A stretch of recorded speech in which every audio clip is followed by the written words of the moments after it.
¿Qué tal, gente? Bienvenidos a su canal de Cambio Colectivo. El día de hoy vamos a estar con Lucho Rivera, un activista de Salvemos los Cerros de Chihuahua.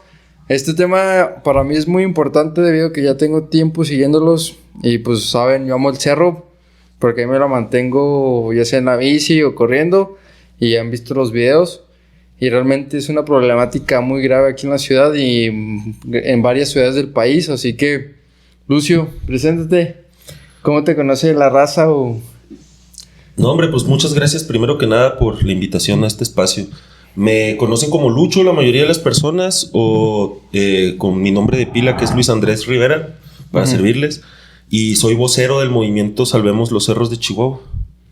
¿Cómo empezó este movimiento? ¿Cuál fue el inicio del movimiento de Salvemos los Cerros?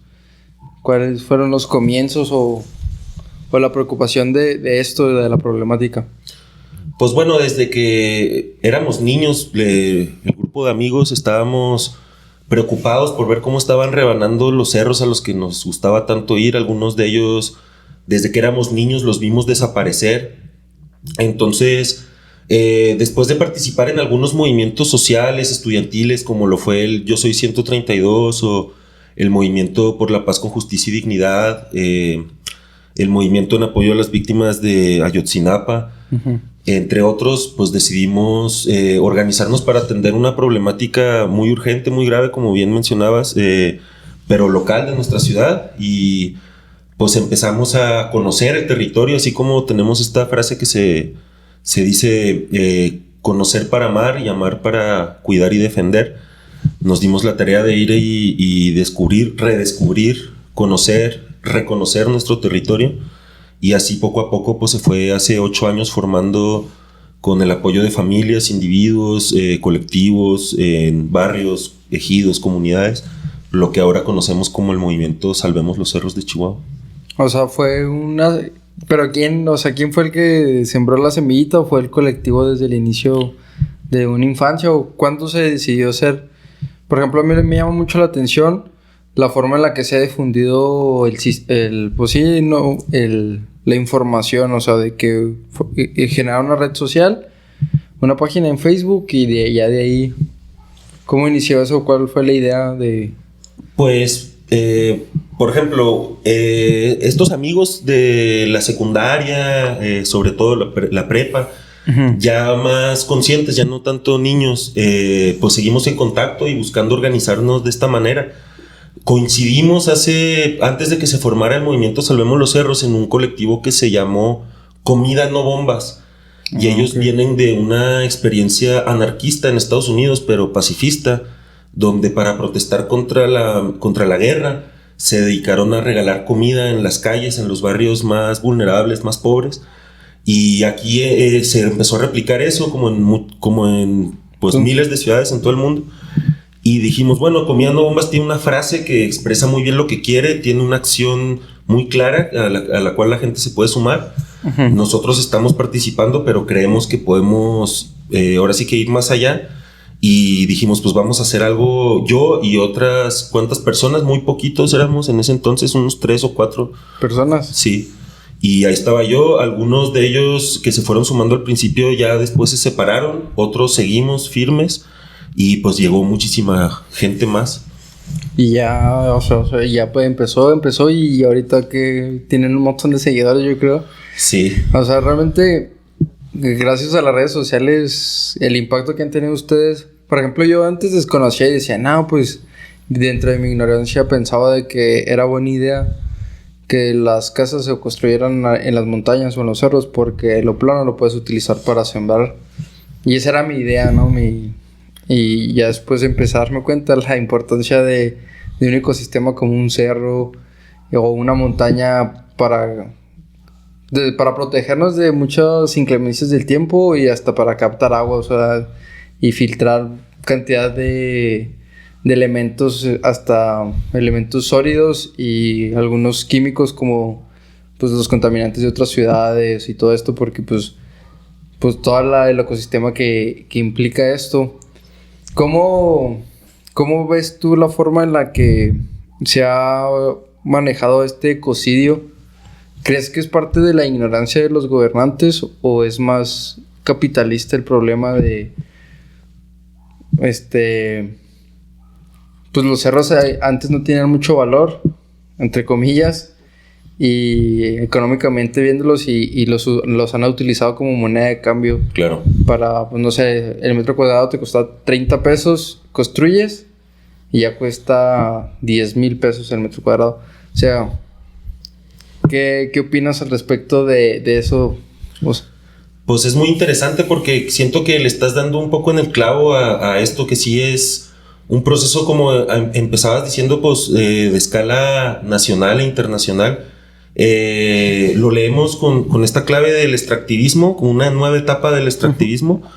Si bien llegaron primero por las pieles, los animales, los bosques, la madera, luego el mineral de la tierra y el uso que se le llegó a dar al suelo en las etapas anteriores de la historia de Chihuahua, sí tenía un uso, pues, ahora sí que agrícola, agropecuario. La ganadería también todavía sigue siendo muy importante. Y como no estaba la tecnología industrial tan desarrollada, era muy difícil construir casas en los cerros. Entonces, cuando llega pues nuevo avance industrial tecnológico, ya se barren con esas limitaciones, y ahora en este proceso nuevo extractivismo el suelo ya se convierte en un valor más, que como bien dices, una mercancía que pues mercancía entre comillas, porque para nosotros no es una mercancía, es algo es el territorio, es parte de nuestra esencia, nuestro ser individual y colectivo, pero sí es un proceso capitalista que mercantiliza cada vez más aspectos de la vida, ¿no? Ya está este chiste que ya casi no es chiste, de que al rato van a vender el oxígeno en latas, en tanques, ¿no? Sí, de hecho es bien común ir a ver en supermercados en China, lo vi en videos, lo vi en TikTok, como mucha gente menciona, que venden latas de aire el puro, por así decirlo.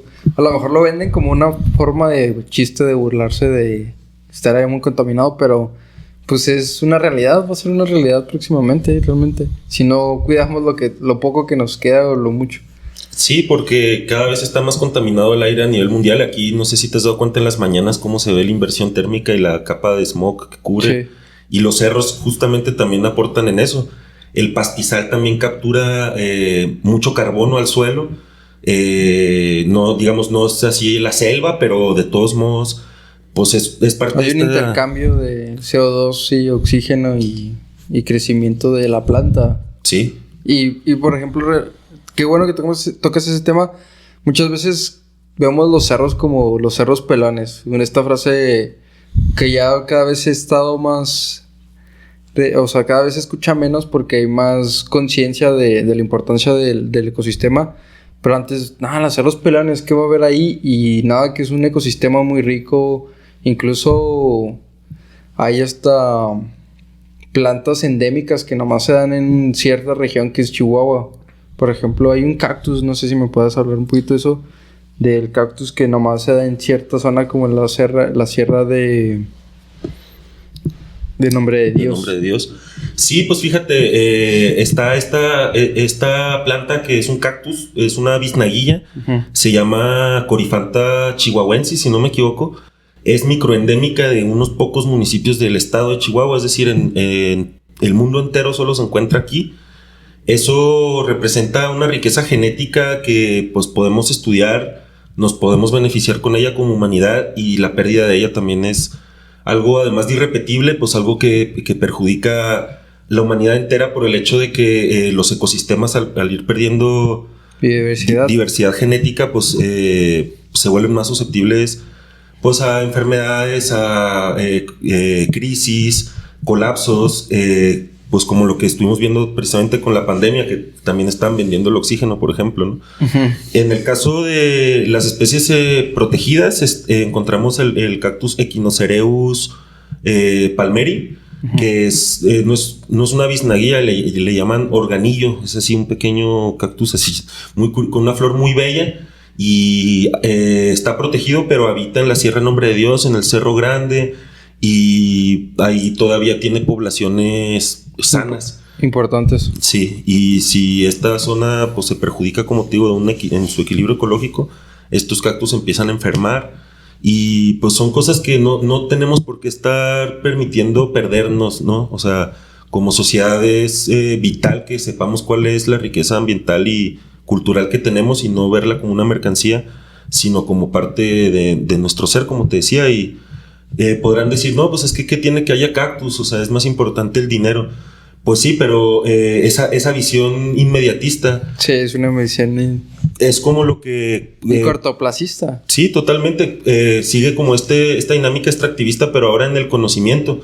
Porque mientras la tierra es privatizada, vienen científicos de otras partes del mundo, biólogos, hacen investigaciones sobre nuestros cactus, y ellos sí pueden generar una economía más sustentable que la nuestra, ¿no? Aquí el ejidatario pues se ve obligado a vender el terreno a 10 pesos el metro cuadrado, cuando los urbanizadores lo van a vender a 10,000, ¿no? Uh-huh. Entonces, ese tipo de intercambio sienta como estas bases dependientes, ¿no? O sea, no estamos generando sustentabilidad, al contrario, estamos perdiendo cada vez más, erosionándonos, y los cerros son esta metáfora viva, ¿no? Sabemos cómo lo que podría limpiar el aire, captar el agua de lluvia también está ahora cada vez más contaminada con la lluvia ácida, y pues los cerros la filtran. Uh-huh. O sea, no es tanto... y hablábamos al principio, disculpa que te interrumpa, de una perspectiva capitalista o anticapitalista, diría yo, uh-huh, o de ignorancia.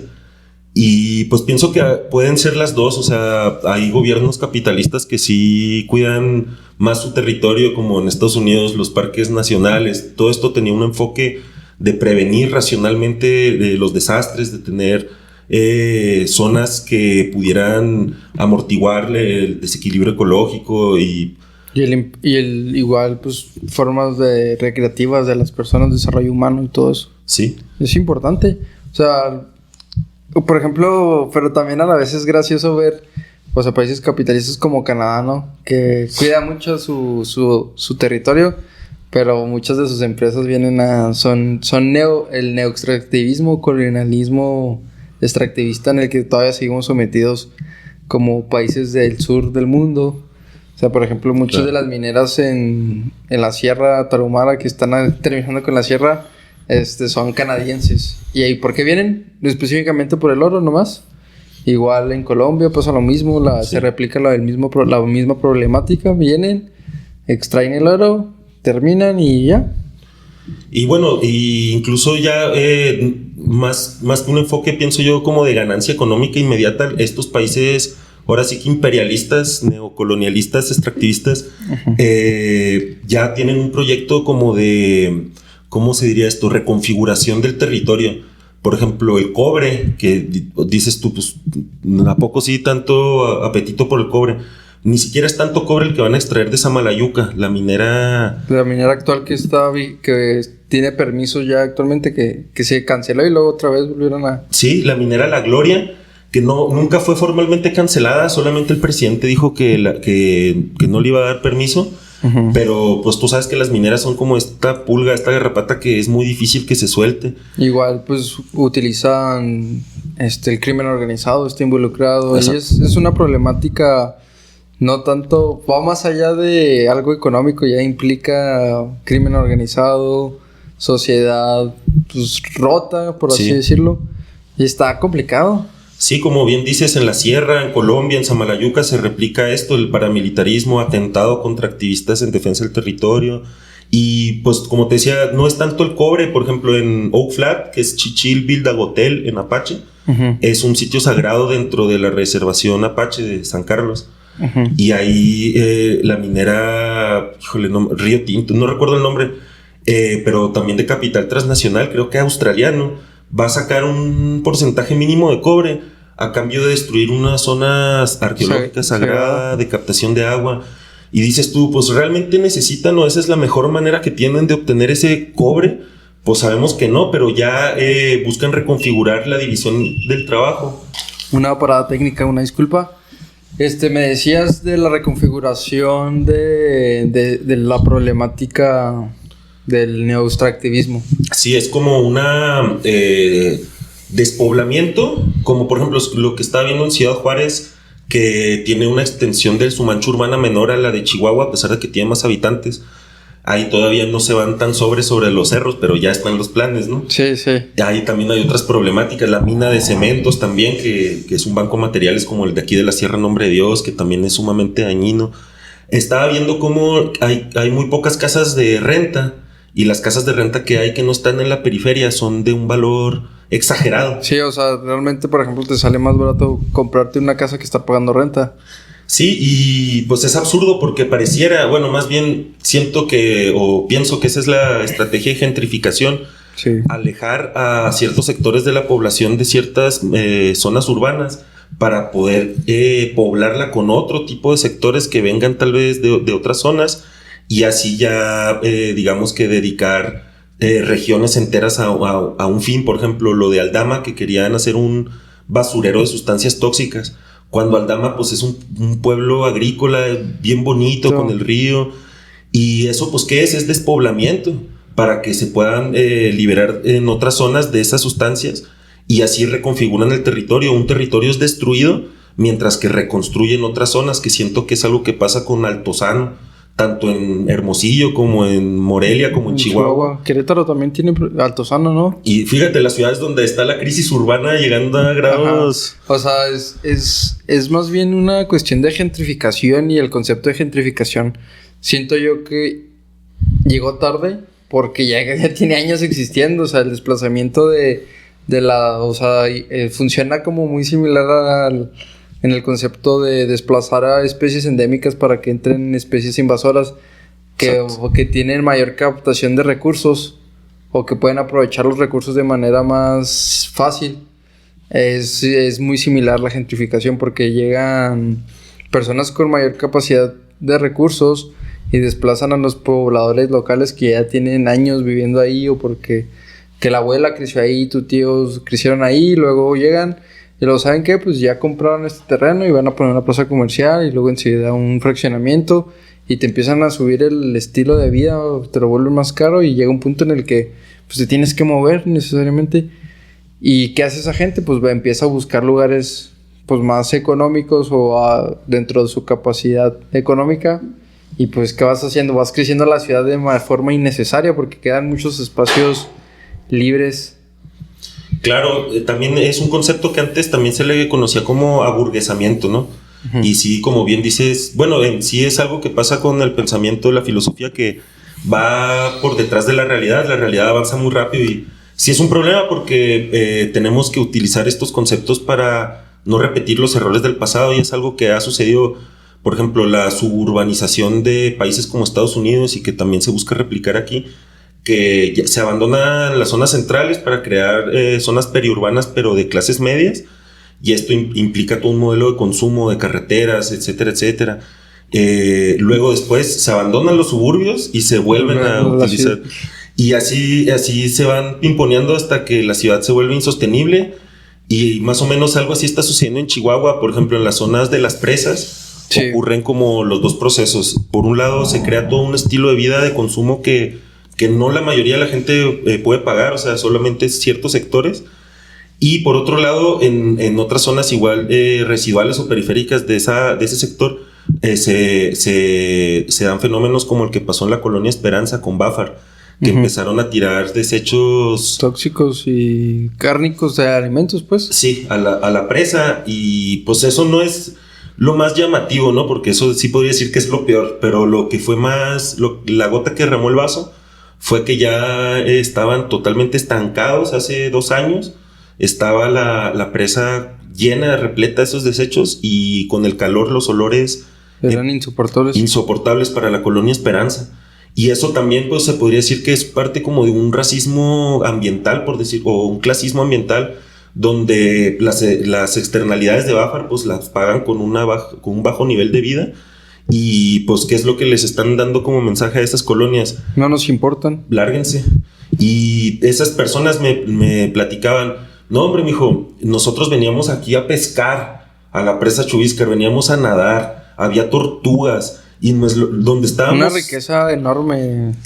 Imagínate las aves migratorias, que aquí en Chihuahua tenemos mucho amor por ellas, al ver las parvadas. Esos son bosques móviles, y al perderse su presencia se pierde esa capacidad del ecosistema de regenerarse. De regenerarse y estar expuesta a otros, pues sí, a otros virus y bacterias que vienen de otros lados y te da capacidad adaptativa del ecosistema. Es bien triste porque, por ejemplo, tocas el tema muy importante de que íbamos a pescar. O sea, era una fuente de proteína incluso gratuita que la gente tenía acceso y era una forma recreativa incluso de ir a pasarla con la familia. Vamos a pescar y luego dominguito hacemos ahí, sacamos el disco y todo. Y pues era una fuente extra de proteína que tenía a lo mejor esas personas que tengo entendido, pues yo recuerdo muy bien esa zona porque cuando agarraba el camión y pasaba por ahí para ir a la universidad. Y pues es una colonia popular y de bajos recursos dentro de ahí. Y pues realmente la capacidad de tener acceso a proteínas de calidad es limitada por la capacidad. Y todavía les quitas ese acceso a ese alimento, es ir castrando a las personas en muchos aspectos de su vida. O sea, es triste y luego los gobiernos no les dan la importancia que deberían. De que sí, no pasa nada, ahí lo arreglamos y lo dejan pasar. Sí, por ejemplo, todavía últimamente que he ido al Rejón he visto la basura de los pescadores. Y también es triste saber que están comiendo peces contaminados, ¿no? O sea, es muy grave que nadie esté haciendo nada. Me daba tanta tristeza como me platicaban las familias de que mira, esto era un paraíso y ya está totalmente destruido. ¿Por quiénes? Sectores capitalistas en contubernio con el gobierno. Y pues gracias a que no había pasado esto de que la sociedad amáramos y valoráramos nuestro territorio. Chihuahua pues decían, pues no, nunca pasa nada, este es un lugar sin importancia, la presa Chubíscar, ¿esa presa qué? Y no es hasta que pues se organiza la población civil y que empieza a alzar la voz que empezamos a despertar cada vez más y nos damos cuenta, oye, pues la presa Chubíscar fue construida para abastecer de agua potable a la población. Y ahorita no puedes agarrar el agua de ahí. No, hombre, te mueres, yo creo. Un compa se cayó al lodo negro de Bafar y tuvo que tirar los tenis, o sea, pestaban así a muerte. Sí, o sea. me imagino. Y luego, pues, tocando el tema del agua, ya que estamos hablando de las presas, por ejemplo, el río Chubíscar, creo que es de los si no es el principal, uno de los principales afluentes que tenía la ciudad antes de que pasara todo esto de la contaminación para abastecerse de agua potable. Pues todavía lo es, fíjate, el pozo Ojos del Chubíscar abastece a esa zona donde vivo, ahí por la Campesina y ahí al surponiente de la ciudad, digámoslo así, es el principal pozo, el único de hecho, y extraen 150 litros por segundo de ese único pozo. Es la misma cantidad que extraen del acuífero entero de Aldama Tabalaopa, que es el que abastece la Sierra Nombre de Dios, que son varios pozos. Y es la misma cantidad que extraen también de la presa Chihuahua, que es la presa más grande de las tres. Y esa agua de la presa Chihuahua es abastecida por el río Chubíscar, que hay zonas que todo el año hay charcos y hay arroyos corriendo. Y abastece aproximadamente a 30,000 personas la presa Chihuahua. Y el Ojos de Chubíscar aproximadamente que a la mitad de la población de Chihuahua, ¿podríamos decirlo así? No, yo creo que como a un cuarto tal vez de la población. Que sería como aproximadamente unas 250,000 personas. Ponle más, igual y menos, porque el acuífero que más es el acuífero Chihuahua-Sacramento.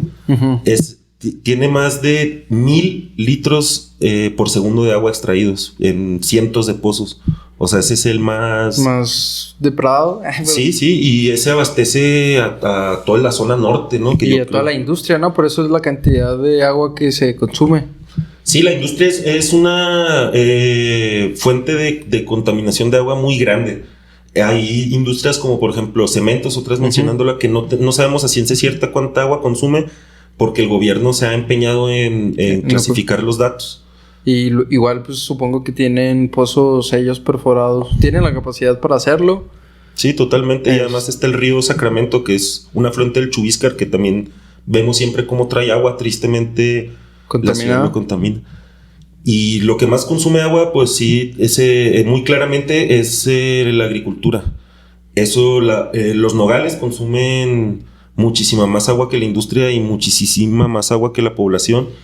Y además de nogales aquí en Chihuahua, en el municipio, pues también tenemos producción de alfalfa, de otros cultivos que también son...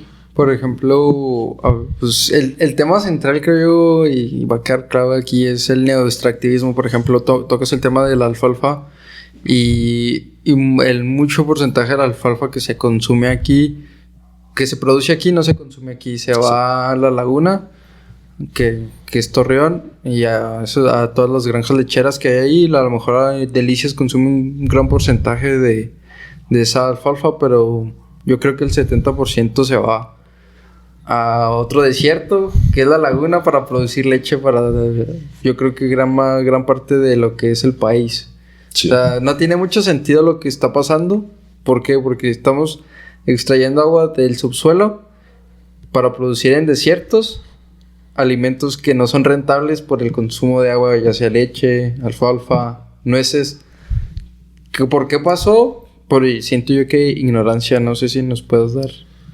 Sí, pues por ejemplo, siento yo que la ignorancia, como te decía, también es un factor dentro del tablero de ajedrez extractivista, porque también involucra pues la difusión del conocimiento y la creación misma del conocimiento, al menos en el sentido técnico, ¿no? Ya no digamos filosófico, cuestionar la vida, sino pues decir, es rentable en términos económicos, pero no es rentable en términos sustentables. Sí, no. Entonces esa rentabilidad económica, por sentido común podría decirse, pero vemos que no, va a ser efímera, y eso ha sucedido siempre con todos los cultivos de exportación, pero curiosamente no es algo que haya quedado ahora sí que enraizado en el pensamiento de los productores agrícolas.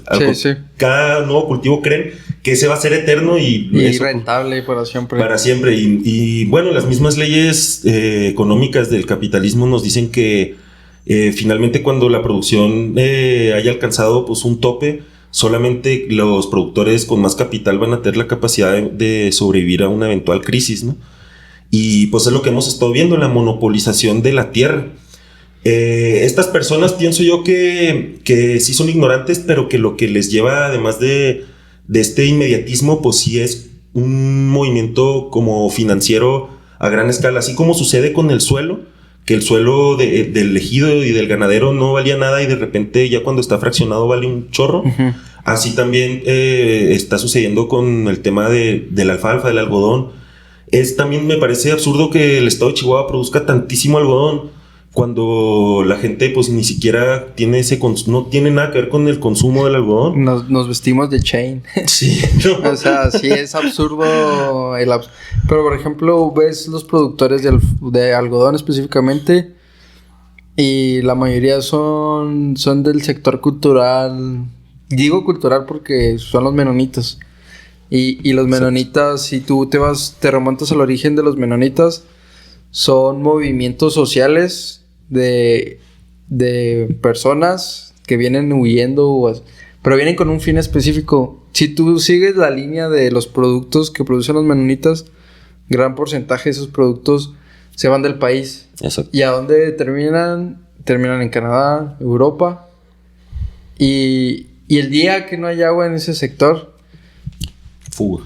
Es un estilo de vida que ellos tienen porque pues ya, o sea, terminamos de extraer, de acabar, ya no hay agua, ya no hay qué hacer aquí, vendes todo y te vas y sigues al siguiente paraíso que tienes que exterminar y parece Avatar, como en la película de Avatar. Sí. Es el mismo concepto, o sea, llegan, se lo llevan y no tengo nada en contra de ellos, igual su cultura ha enriquecido hasta cierto punto al estado.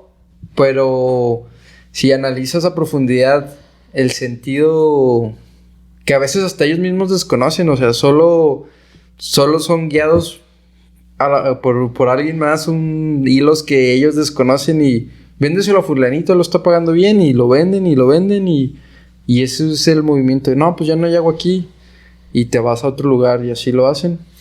Sí, creo que ese hilo, ese demonio que los controla, también es el que controla las maquilas o las minas y por eso mencionaba en Avatar o bueno, yo tampoco tengo nada contra los menonitas, tengo amigos menonitas. Siento yo que también es un tema complicado porque en ciertas zonas son terratenientes que están violentando a comunidades y en otros sectores son trabajadores o gente desclasada. Sí. Por ejemplo, en el DF, mis amigos allá de la Ciudad de México me decían, no, pues los menonitas son los que andan en los semáforos vendiendo galletas. Y yo decía, no, hombre, los menonitas son los terratenientes que están explotando el agua, ¿no? Y por ejemplo, el tema más reciente que he conocido ya de menonitas desplazados o que se han movido en la zona de Namiquipa y esa área de que ya no pudieron producir, toda esa zona, creo que no me acuerdo cómo se llaman los otros municipios que están alrededor de Namiquipa, pero ya muchos de esos menonitas se están moviendo a Texas, pero ya trabajar como obreros pues normales, o sea, trabajando en el petróleo o construyendo pues todas las edificaciones que ellos saben hacer, que bodegas de lámina y todo eso. Sí, tienen muchos talentos. Y muchos de ellos se desplazaron por ese sentido de que se acabó el agua y ya no nos están pagando bien el maíz y el frijol y la papa. Pues ya no es negocio, ya no puedo mantener a mis 10 hijos y se mueven a otros... Porque son familias muy grandes ellos. Sí. Y se mueven a otros lugares a trabajar como empleados normales o con otro rubro de negocio. Claro, por eso como te decía, ese demonio que mueve los hilos, pues en sí el sistema financiero que, bueno, los menonitas que no tienen esta tradición de usar productos tecnológicos, pues no entran en este círculo, ¿no? En este círculo. Pero alguien les dio inicialmente un crédito para comprar un tractor, ¿sí me explico? O sea, así como les dan créditos a los fraccionadores. Finalmente es el sistema financiero el que regula la División Internacional del Trabajo mediante este nuevo extractivismo, porque como te decía, no es que estén ignorando, saben bien a lo que van, saben lo que va a pasar. La mina sabe que una vez se acaba va a valer gorro el pueblo, y el presidente municipal que dijo, sí, pongan aquí esta mina, también sabe eso. Pero piensan que les van a dejar suficiente dinero para irse a Hawái o a un paraíso que no hayan destruido, ¿no? Por eso así que ahora hay mucha urbanización en Majalca, pues porque saben que la ciudad va a estar canija, ¿no? Y en Majalca hay agua. Como por ejemplo, Altozano está al lado de las presas y dicen que va a tener lagos artificiales, no sé si ya los tengo. Sí, ya los tiene, creo. Y pues, o sea, ¿eso qué significa? Que los capitalistas están previniendo el escenario que ellos mismos están generando y quieren, así como la idea de los parques nacionales de Estados Unidos o de Lázaro Cárdenas, proteger sus propios recursos. Eso yo sí creo que ya ahí sí puede ser un tema de ignorancia, porque no se podría mantener una isla protegida si el resto del ecosistema está enfermo.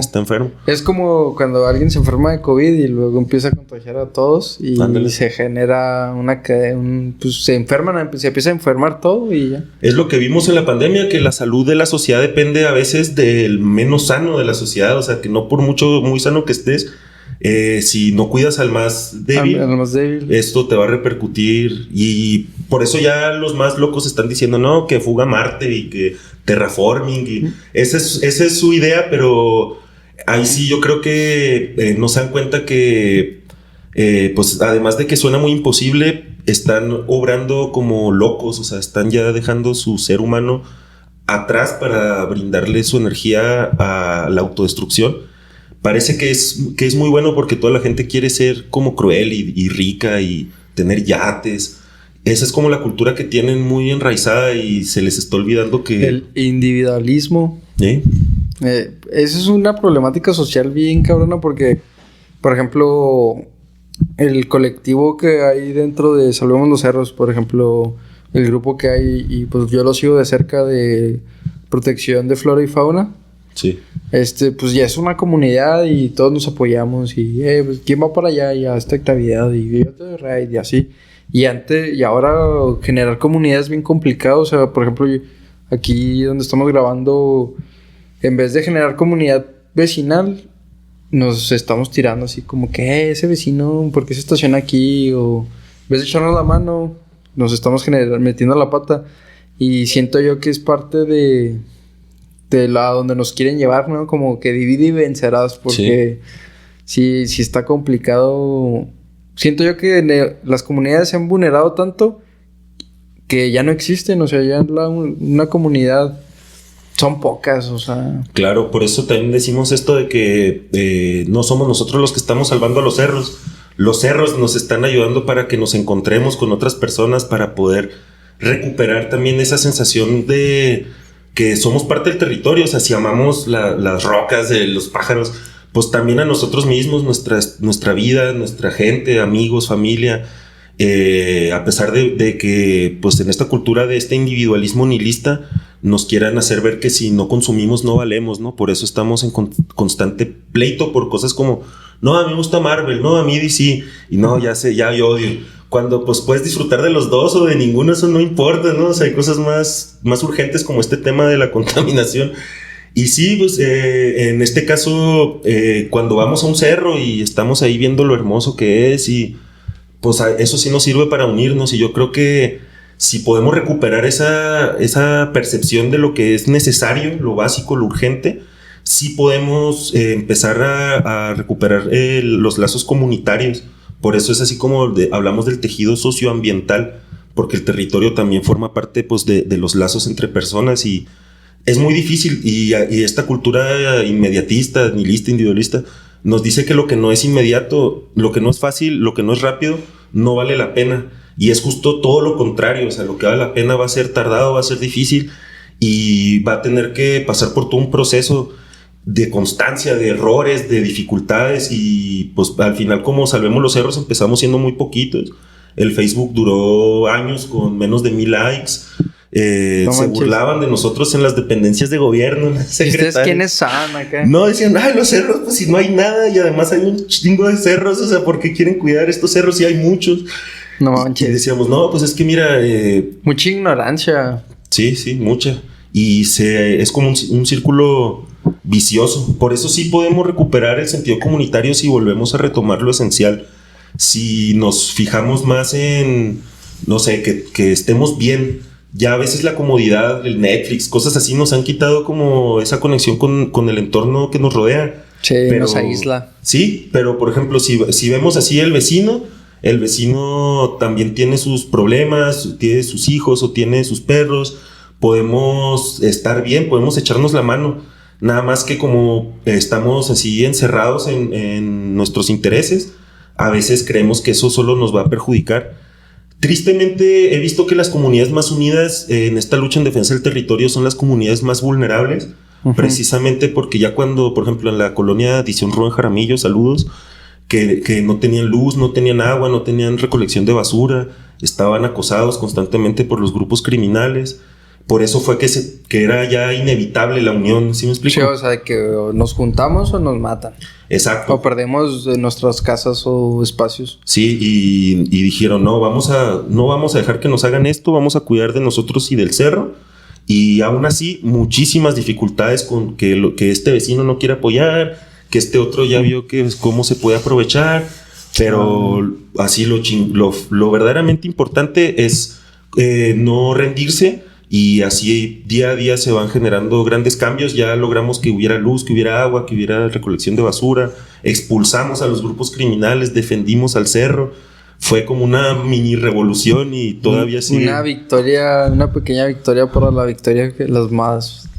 Parte, es un escalón más, pues. Sí. Y realmente tocando el tema de los grupos criminales, por ejemplo, ¿Qué experiencia has tenido tú? ¿No has sido acosado tanto por el gobierno, por grupos criminales?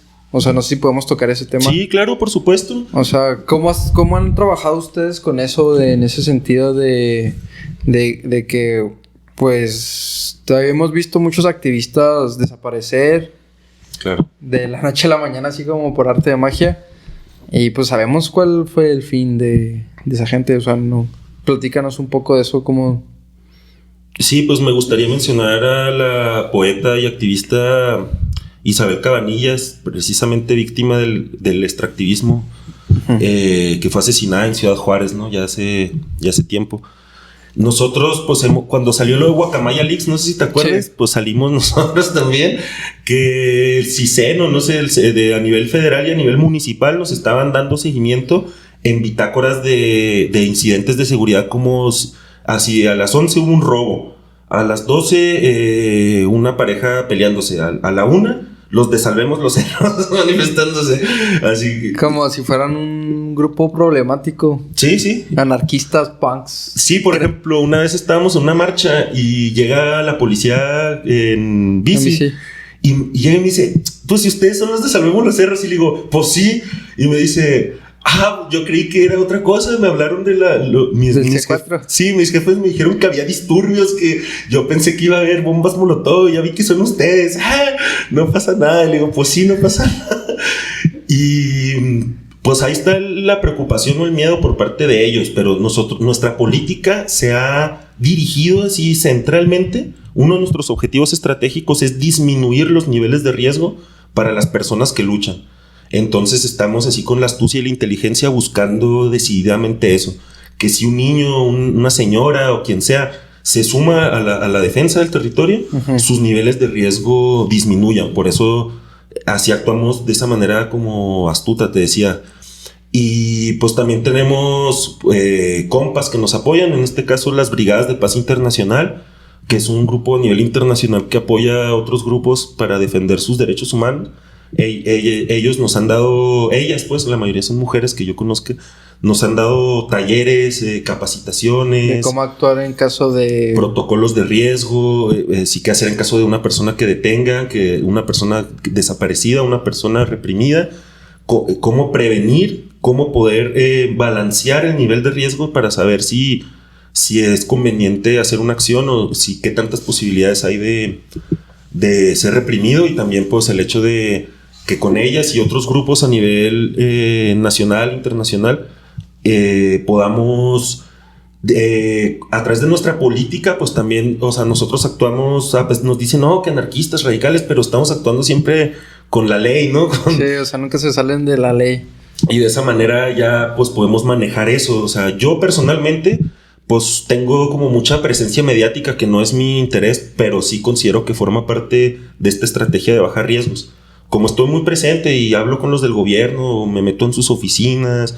Ya te ubican. Y ya tienen mi celular, hablamos, nos mandamos WhatsApp, o sea, todo bien, ¿no? O sea, no vamos a caer en eso de que me amenacen. Sí, nunca te vean, o sea, siempre el respeto, ¿no? Lo principal. Sí, pues yo actúo de forma respetuosa porque pues así debemos de actuar los hombres.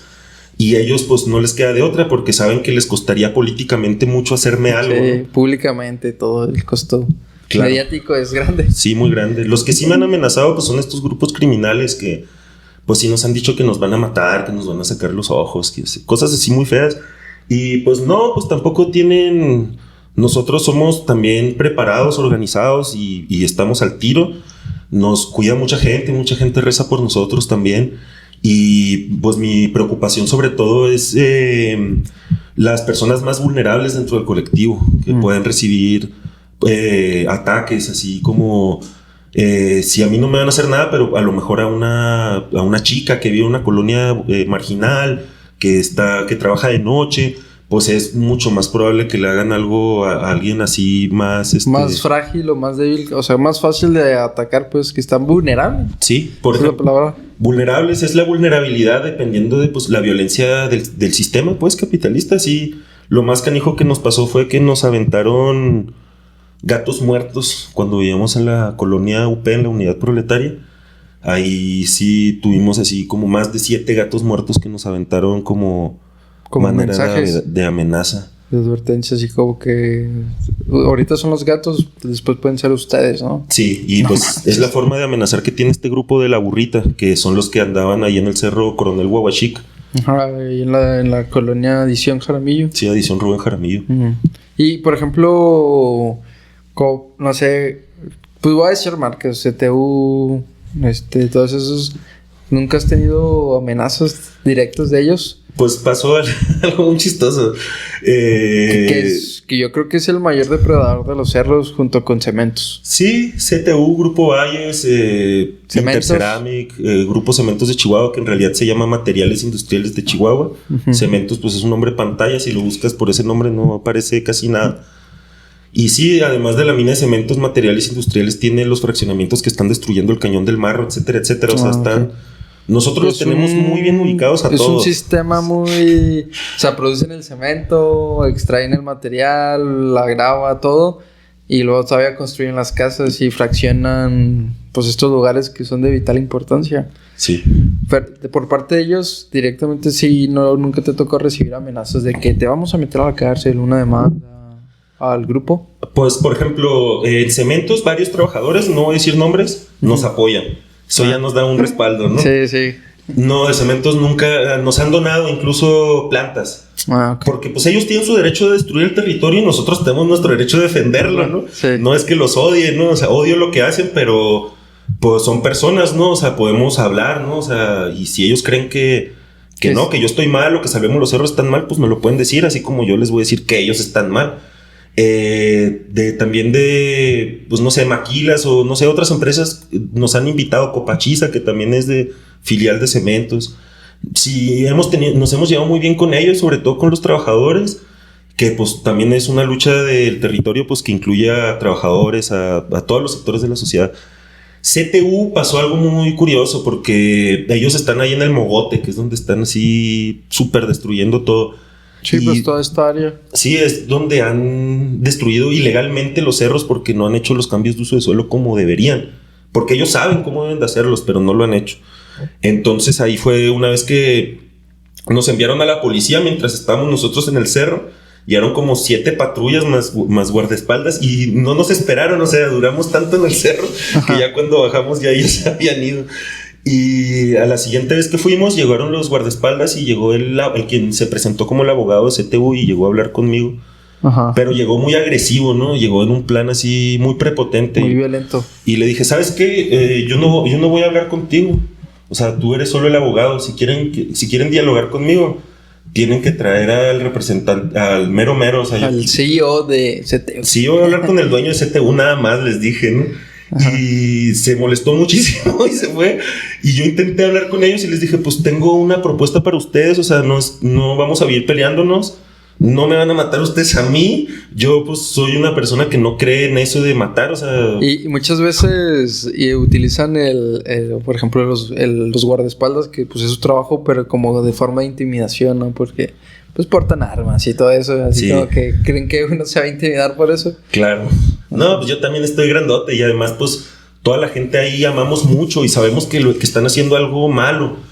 Y pues bueno, ya nunca se quisieron reunir conmigo, pero yo tengo las puertas abiertas, tienen mi celular, yo les he mandado WhatsApp a los de CTU, no los responden, me dejan en visto, y les he dicho, pues ¿saben qué? O sea, ustedes pueden salir ganando si protegen el Mogote en lugar de destruirlo, porque nosotros los estamos denunciando por todas sus ilegalidades y si ganamos las denuncias como debería de suceder por ley, pues les puede ir mal, ¿no? En el sentido en que pues tengan que volver a poner el cerro como estaba. ¿Cómo le van a hacer? No, y luego ese material, quién sabe dónde se lo llevaron. Sí. Por ejemplo, me da risa porque son medio...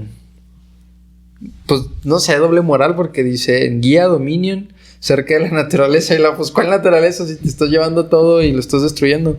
Sí. Es gracioso.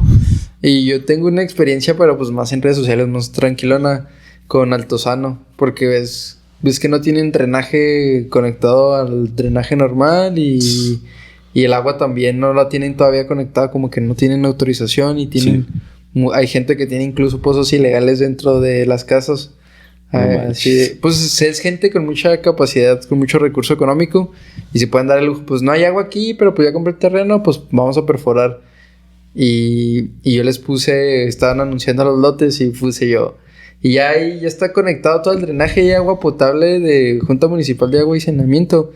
Y me bloquearon, o sea, borrar mi comentario y luego a los 2 minutos que me quise conectar, bloqueado. O sea, ya no me parece nada de contenido de Altozano. Y yo, ¿qué onda? O sea, todavía es real que todavía siguen sin drenaje y siguen vendiendo lotes y no hay agua potable. O sea, le siguen llevando agua con pipas a la gente que vive ahí en esa zona. No, hombre, y seguro esas pipas también salen de la presa Chihuahua y pues ahí también está contaminado, o sea, ni siquiera los fraccionamientos ricos los están tratando legalmente, ¿no? O sea, sí está complicado ese sentido de cómo cada vez estamos dejando la sustentabilidad de un lado y nos va a salir más caro. Sí, pues sí, o sea, es sorprendente el grado de falta de sentido común, de ignorancia que tienen Y, o sea, parece ser que hasta que no pasa un desastre, una catástrofe, se van a despertar, pero pues no tendríamos por qué esperar a que suceda algo así. O sea, imagínate que pase como lo que pasó en Monterrey el año pasado, que nos quedemos sin agua. O sea, ¿qué podría suceder? O sea... Ni modo que dejemos la ciudad. Ajá, o que haya una guerra civil, un levantamiento. O sea, no tiene sentido que estén haciendo esto, porque Chihuahua, como bien dicen, es un estado muy grande. Hay zonas, hay pueblitos, por ejemplo, Talamantes, que ahorita está sumido en la inseguridad. Fue el pueblo con la primer industria eléctrica del estado, una cosa así. Y ahorita ya no tiene ni esa industria eléctrica, no tiene nada. ¿Y la producción tenían hidroeléctrica sí. o qué era? Y ahora solamente tienen monocultivo de nogal o cosas así. Pues la inseguridad, pues podemos darle desarrollo también a esas regiones y tener otro estilo de vida que no esté basada. Aquí siento que queremos creernos Nueva York cuando pues somos Chihuahua. Sí, man. Nueva York quisiera tener lo que tenemos, cielos amplios, cerros, o sea...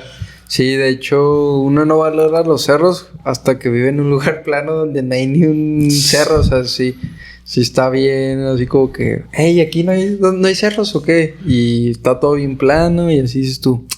Pues la belleza, tanto estética como de desarrollo personal.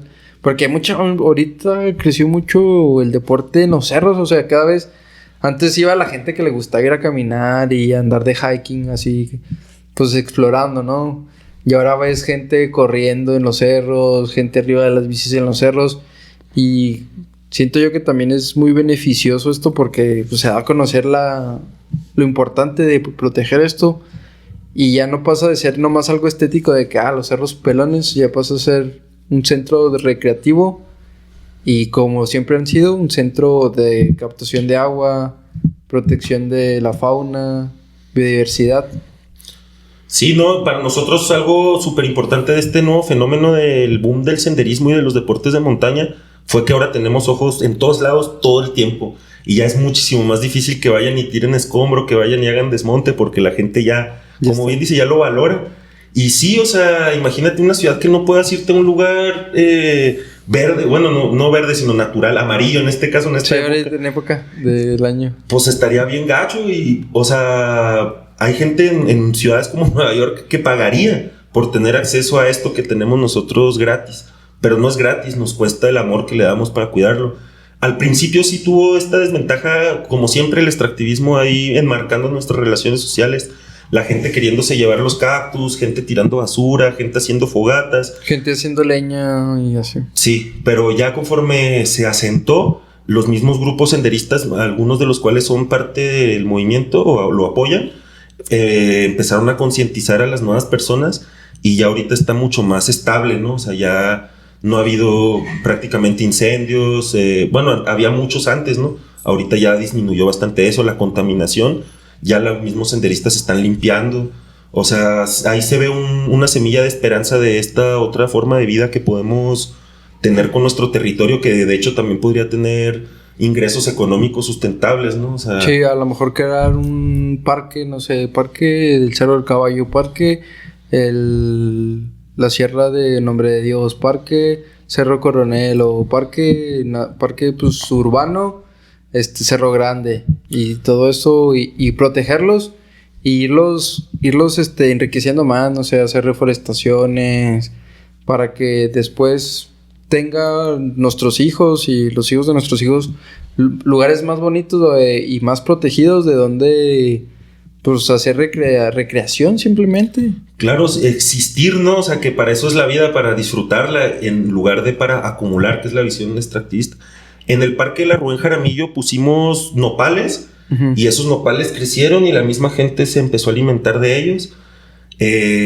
También crecieron mezquites, palo verde, que también dan frutos, y las mismas plantas silvestres como la cebuche, que es el granjel, la celtis pálida, también ya empezó a ser otra alternativa para que los niños o la gente va al parque y pues puede agarrarse un nopalito, comer el fruto silvestre.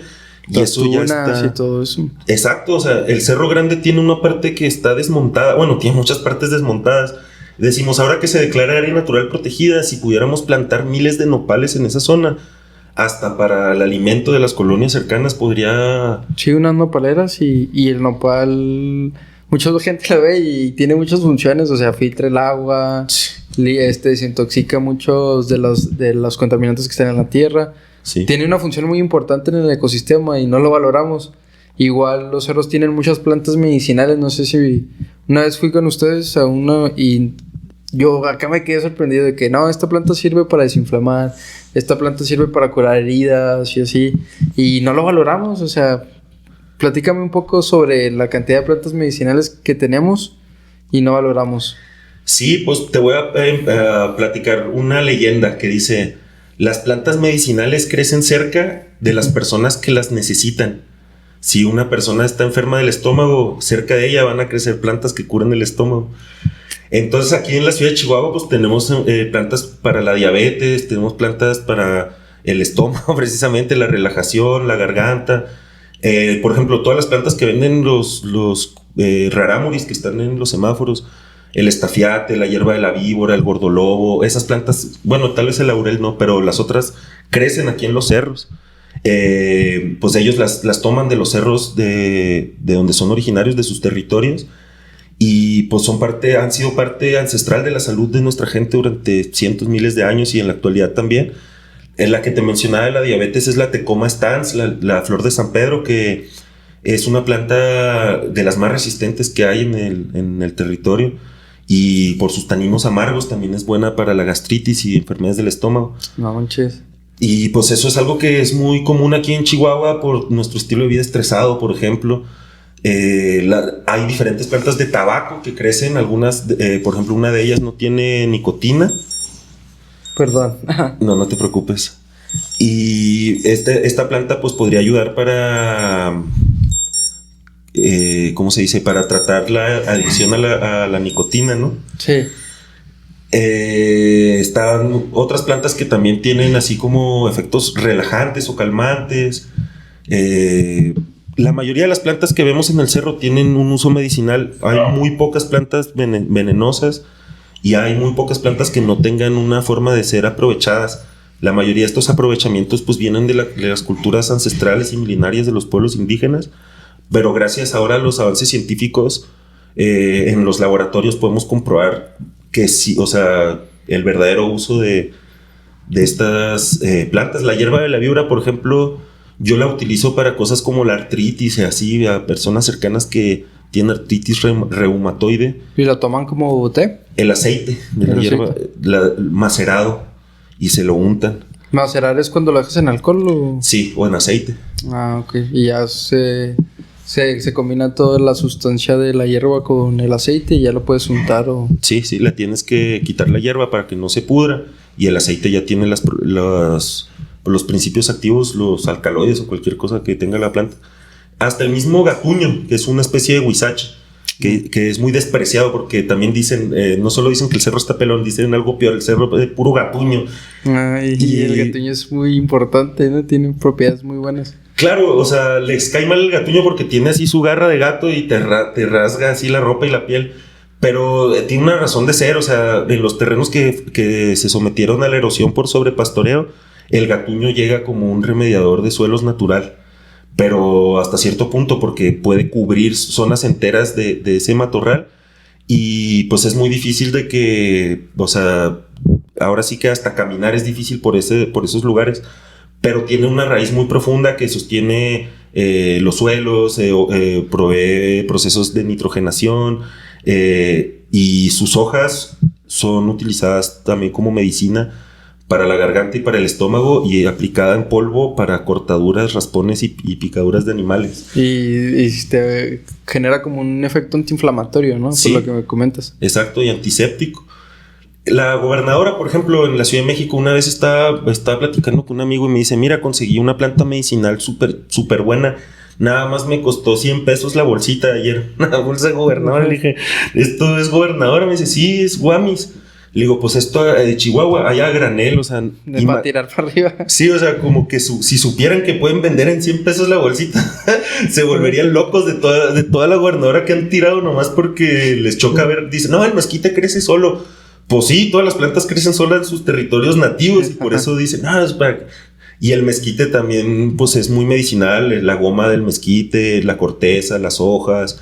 Los chorupes que se comen. Los chorupes son súper sabrosos y nutritivos. Molido se hace la harina, el mezquitamal, que le llaman, pues es un alimento ancestral, súper chingón. Los apaches lo consumían y pues porque ya se está perdiendo eso. O sea, hay mezquites también así a lo bruto y a 100 pesos el kilo de mezquitamal. O sea, pues la estamos cerrando. Incluso si queremos ser capitalistas, no lo estamos haciendo bien. O sea, nada, pues nogales. Y por ejemplo, el año pasado el precio de la nuez estuvo bien.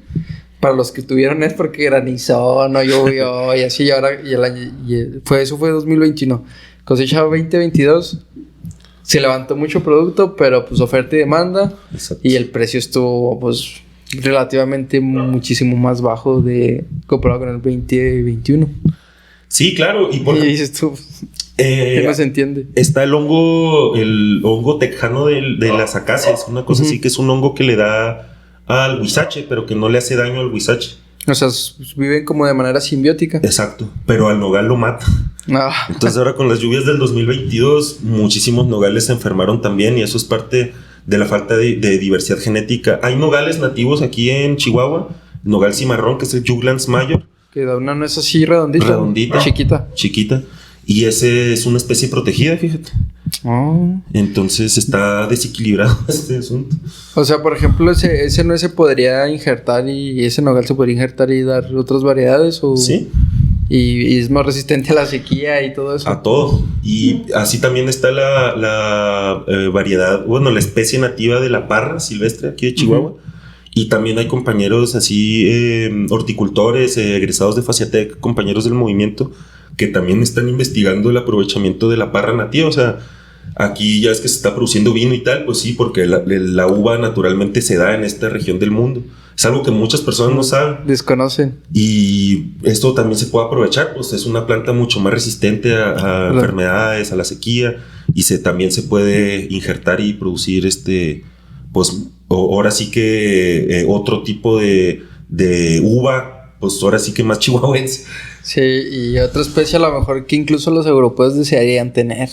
No, seguro, pues de hecho se supone que los europeos prohibieron el aprovechamiento de la uva silvestre. Ya ves que tenían esta visión extractivista primitiva de que solamente ciertas regiones produjeran ciertos productos para que la competencia no fuera a perjudicar esa economía. O sea, algo muy absurdo, pero que se sigue repitiendo hasta nuestros días. Y, por ejemplo, ciertas regiones producen ciertas cosas y así. Sí. Si quieres, ya para cerrar, 3 ideas que podrían cambiar a las personas. O sea, que dijeras tú, pónganse a estudiar esto y nos van a ayudar un chorro para proteger el territorio. 3 ideas o 3 pensamientos que se tengan a la mente que digas tú, estilo de vida, no sé. Pues sí, 3 ideas y te voy a decir así otro secreto de Salvemos los Cerros, que es la trenza. Que es como las 3 formas de lucha que nosotros vemos que trenzadas, o sea, que siendo una sola, pueden avanzar poco a poco en este camino. Una de ellas es pues la preparación jurídica. Siento yo que como ciudadanos estamos muy desvinculados de las leyes, de los procesos de gobierno. O casi todas las personas que conozco, bueno, será por mis círculos amigos, pero casi todas se quejan o odian a los gobiernos. Sí, de que no saben gobernar y así. Ajá, exacto, pero la mayoría no se busca preparar en conocer cuál es la ley que obliga al gobierno o cómo funciona legalmente.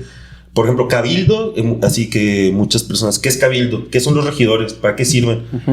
Cosas así tan básicas, sé que son aburridas, sé que son tediosas. Muy burocráticas y... Pero justamente están diseñadas así para que la ciudadanía no nos interesemos y no participemos. Sí, lo hacen complejo para que la gente no exija sus derechos. Exacto. Entonces, por ejemplo, nos agarramos de una ley, la ley de vida silvestre, y le pones en la compu Control F y ya buscas la palabra, cualquier palabra, contaminación, por decirlo así, que venga en esa ley. Y ya te agarras un artículo y te pones a denunciar, te pones a pedir información en transparencia, meter quejas de derechos humanos. Eso casi nadie lo hace. Y conforme lo vayamos haciendo poquito a poco, eso ya va dejando precedentes, ya es un antecedente de que hubo una solicitud, de que hubo una denuncia. Ellos actúan con total impunidad porque confían en que la gente nadie se va a quejar. Exacto. Y yo no digo que esa sea la mejor forma, es la primera que menciono porque es la que más olvidada tenemos los movimientos sociales, la lucha jurídica, a veces acompañada de una comunidad organizada, puede lograr grandes avances, ¿no? Entonces, si la gente se pone a estudiar las leyes, hay una ley de cambio climático a nivel estatal, por ejemplo, hay un reglamento también a nivel municipal y dice cosas interesantes y podemos ejercer esos derechos a través de cosas como transparencia, las comisiones de derechos humanos. No es que yo les tenga fe a esos organismos, pero es un proceso como de autoaprendizaje, como autodidáctico, de aprender políticamente cuáles son las limitaciones y los alcances que tienen las instituciones. Y eso pues saca esta dinámica de solo quejarse contra el gobierno y abre una nueva dinámica de proponer soluciones y de también denunciar violaciones.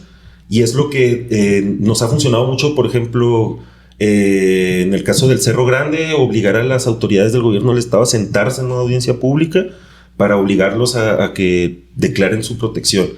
Eso pues no es por sí solo ya la victoria, pero sí es algo que nos ayuda. Otra cosa que también tenemos que impulsar es una preparación técnica. Técnicamente, si estamos aprendiendo, por ejemplo, si a alguien le gusta mucho dibujar, puede dibujar, ponerse talento, ese don, a favor de las plantas, los animales, los cerros, el territorio. Y es muy valioso, o sea, a veces pensamos, no, es que a mí no me gustan las leyes, pero ¿cómo puedo apoyar? Pues conforme lo que más te gusta hacer, o sea, técnicamente puedes especializarte en la biología, en la geología, son carreras que estudian chavos que están en el movimiento y nos hace falta mucha preparación técnica, ¿no? Y a nivel de también compartir esto, ¿no? Por ejemplo, esto que estamos hablando de las plantas medicinales, eso ya es una preparación técnica y al difundirla se va generando este vínculo, ¿no? O sea, cuando alguien te muestra, no sé, que a mí cuando me mostraron, ¿no? Que el Cerro Grande es un macizo volcánico. Y no sé, no sabía yo que era eso. Dije, cabrón, qué chido, ¿no? O sea... ¿Qué es eso? Acá, o sea, ya te empiezan a explicar tecnicismos y por eso tiene cierta cantidad de agua, porque así crecieron así, pues... Por ejemplo, ¿qué es un macizo volcánico? Pues como el resultado de una explosión volcánica, o sea, más nos imaginamos volcanes que así con tipo los de Hawái y erupción, ajá, pero los cerros volcánicos que son originarios de este territorio, pues no es que sean volcanes, o sea, muchos fueron explosiones, algunas bajo la tierra, algunas bajo el agua. Esto genera distintos tipos de rocas ígneas, como por ejemplo las extrusivas, que son las que se solidifican al aire y tienen muchas burbujas, muchos agujeritos, así como esponjas. Como esponjas. O las intrusivas, que más bien se solidifican sin estar en contacto con el oxígeno y son mucho más compactas, ¿no? Pero también tienen grietas y tienen una dinámica de infiltración del agua. Los cerros volcánicos son los que están en la zona poniente de la ciudad, por ejemplo. La Sierra Nombre de Dios también tiene un origen, algunos de ellos, el Cerro Coronel, por ejemplo, es una toba de ignimbrita. O sea, eso es muy interesante porque es como que todo el material volcánico arrastrado por la erosión, por decirlo así, se empezó a juntar y así eran cristales. La ignimbrita es como la escoria de una soldadura volcánica. Okay. Y al estarse pues solidificando, pues ya no se distingue bien la forma cristalada. Eso también es muy interesante y nos sirve para saber que, por ejemplo, si se le está desmontando la base, es probable que se desgaje y se desmorone, ¿no? Como ya ha pasado. Y por último, la otra tercera parte, pues ahí sí yo creo que lo que sí tenemos que hacer es conocer el territorio, ir a caminar, a perderse con tu familia, con tus amigos, y de esa manera, pues no sé, ver los atardeceres, los amaneceres, el cielo, y también un poco sufrirle, espinarse, batallarle, o sea, conforme estemos así activándonos, ya sea para hacer deporte, para hacer arte, para hacer ciencia o para hacer defensa legal, vamos a ir uniéndonos más entre personas, y esto es necesario para que nos unamos con el territorio. Si estamos todavía separados como por estos gustos de O sea, saber que si yo le voy a Francia y alguien más a Argentina, pues de todas formas amamos la tierra y esa diferencia la podemos dejar de lado para disfrutar, ¿no? Entonces, sí, yo creo que algo que ha cambiado mucho a las personas es cuando vamos y tenemos caminatas al cerro, así sobre todo con nosotros, porque nosotros les vamos explicando que las plantas, la historia, las rocas, y así la gente muchas veces dice, ah, caray, nunca me imaginé esto, ¿no? Y ya se empieza a enamorar.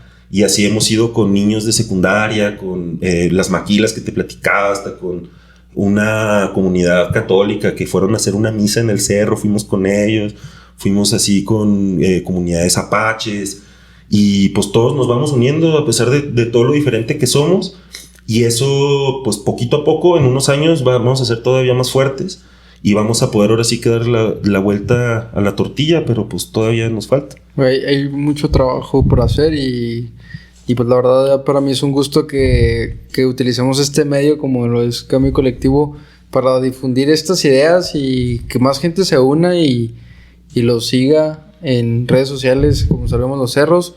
Y realmente es algo muy importante porque muchas veces nos aislamos en las ciudades y quizás lo que te puede curar, no curar, sino te puede ayudar a salir de esa ansiedad, de esa depresión, es irte al cerro a caminar, a perderte, a conocer, a ver que la carretera, el ir de tu casa al trabajo no lo es todo. Exacto. Que hay más cosas y más aquí en una ciudad, me decía un amigo, y uno no lo valora porque pues lo ve así como que él es originario de Monterrey, y me dice, es que ustedes están bendecidos porque no han salido atletas y apenas están saliendo atletas como de deportes de montaña que son muy buenos, pero me dice, ¿por qué no han salido atletas de ese estilo?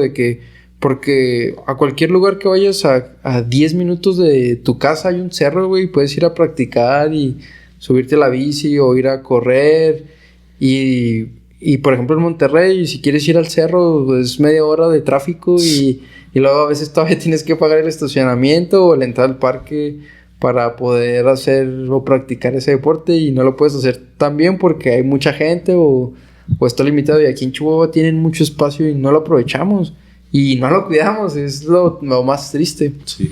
Así que espero y la gente aproveche y vea que no son más los cerros pelones. Sí, y pues también el spoiler un poco es que de esta trenza los tres era la lucha jurídica, la lucha comunitaria y la lucha mediática. Y así esto que estamos haciendo, difundir y platicar, los podcasts, las redes sociales, las columnas de opinión, eso a veces vemos que es poquito, pero en realidad puede una persona que nos escuche y que tome conciencia, ya es una mini revolución. Sí, ya estás cambiándole el chip a alguien más. Sí. Ya estás cambiando la idea y la percepción de las cosas simplemente. Y ya, oye, pues no está tan bien lo que está pasando. Y así pues ya empiezan a investigar y pues vas generando un cambio colectivo. Por eso el origen del canal. Y ya como conclusión dejaré yo, pues cuidemos nuestro entorno y nuestro territorio. No sé qué nos quieres dejar como idea final. Como idea final, así como el cliffhanger, dejaría así contra el extractivismo que considera que todo es una mercancía que no vale nada o que solo vale dinero. El amor por el territorio que considera que somos sagrados como seres naturales y que va más allá incluso de conceptos religiosos o filosóficos, sino retomando, como decíamos ahorita, lo irrepetible, lo básico y lo esencial que es la existencia que queremos vivir, una vida larga y bella, que para eso vinimos aquí en realidad. Sí, y pues muchas gracias, Lucho. Espero tenerte aquí. Nos faltaron muchos temas por tocar, como fue la consulta ciudadana sobre el cerro, que podríamos hacer un tema sobre eso, de platicar la falta de participación. Lo mencionaste ahorita pues no estamos tan relacionados con lo jurídico, lo político, porque se nos hace aburrido. Igual, pues platicar más específico de la problemática del agua, que pues en 2020 la sufrimos. Yo soy originario de Camargo y me tocó ver de primera mano la lucha por el agua, pero a la vez también veo el extractivismo de esa misma agua, porque nos sentimos muy orgullosos de decir Camargo es un lugar nogalero, y cuando faltó el agua ¿qué está pasando? O sea, que se nos la están quitando. Pues hay gente que también necesita esa agua porque esa agua tenía un flujo y ese es un tema complicado que te deberíamos de abordar en un siguiente video, yo creo. Y pues hay muchos temas ecológicos sobre que podemos irnos y llevarnos 3, 4, 5 horas, pero podríamos hacerlo en capítulos para que sean más digeribles, creo yo. Dale, me parece excelente. Y sí, vamos a... la consulta, creo que ese tema que lo habías tocado es muy oportuno porque ya se viene la segunda consulta y esta va a ser para reformar las 6 leyes ambientales del estado. Excelente. Va a estar interesante. Y vienen los demás frentes, del de Samalayuca y todo. Excelente. ¿Para cuándo es esto? Estamos esperando nada más la luz verde del Instituto Estatal Electoral, que es quien realizará la consulta en términos legales. Uh-huh. Yo creo que de esta semana o la que viene ya vamos a tener fecha para la consulta. Excelente. Igual pues ahí nos comunicamos y hacemos un video antes de que empiece la consulta para hacer la difusión, y pues yo creo que los videos son una gran forma de hacer difusión. Sí. Y pues gente, pues muchas gracias por vernos y muchas gracias, Lucho, de nuevo por toda la información y todo el conocimiento que nos has dado. Y pues ya saben, gente, denle like, suscríbanse y lo más importante, pues compartan con sus amigos, porque información como esta del territorio de Chihuahua a veces no está tan fácil de adquirir, pues medio complejo. Sí. Y pues aquí tenemos a Lucho. Pues muchas gracias y ya saben, nos vemos en el siguiente video y hasta la próxima.